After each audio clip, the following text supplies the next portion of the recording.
Joining us right now is Dr. Brian Lequanin. Brian joins us from Orange County, California. Thank you for joining us. So how do people try to de-stress during this time of year? Well, one thing I want to say, it's very legitimate. People are distressed because of the implications that these election process, the decision makings, and the people that we have in place could be a small implication to life-changing implications.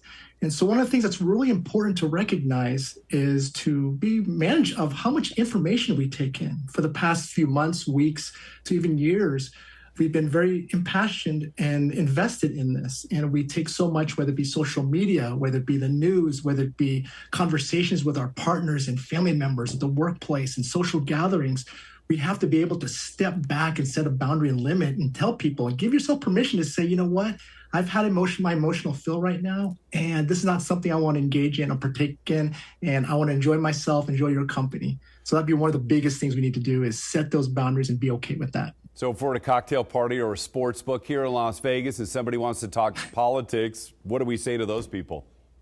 Enjoy yourself. I've been to Vegas many times, and there's a lot more things to talk about in Vegas than politics. And there's so much to engage in, and enjoy it. Be present in the moment with the people you care about. And the big thing is recognizing what you can and cannot control. A lot of people are stuck with anxiety of things that even haven't happened yet. And so I tell clients or people I work with, let's make something, don't make an issue of an issue when it's not even an issue, and focus on being your better you, your physical, mental, emotional, and social self. And so that's what I would say. Be present, mindful, and enjoy the present moment. We all have friends, we all have family members, and we may not be on the same side of the political aisle. And some of those friends and family members want to talk politics. And you say, I've had my fill. So you just got to be, right? You have to be able to tell them more than once sometimes, we're not talking politics today.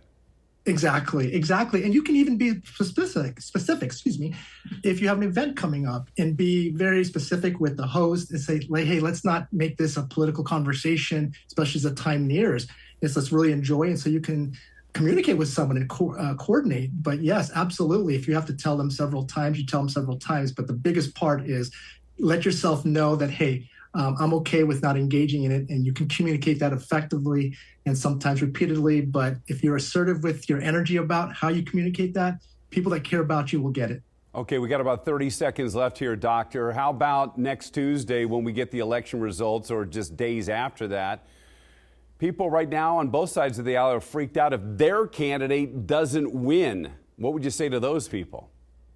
Those people is, like I said before, what happens is, don't allow this election process, whoever gets into position, to be your defining moment, right? I'm not taking away any implications that these decision makers or policies or what have you can have on us, but don't let it be your defining moment. No, there's other aspects of your life. This is just one part of it. You know, you have your families, you have your career, your loved ones, your health, your extracurricular activities. So when that time comes, whatever that decision is, accept it. And we call it radically accept. Okay, this is what I have to work with. I'm going to work with what I have. Understanding what we can control, and more importantly, what we can't control. Dr. Yes. Brian Lequanin, thank you so much. We appreciate your time on this Monday afternoon.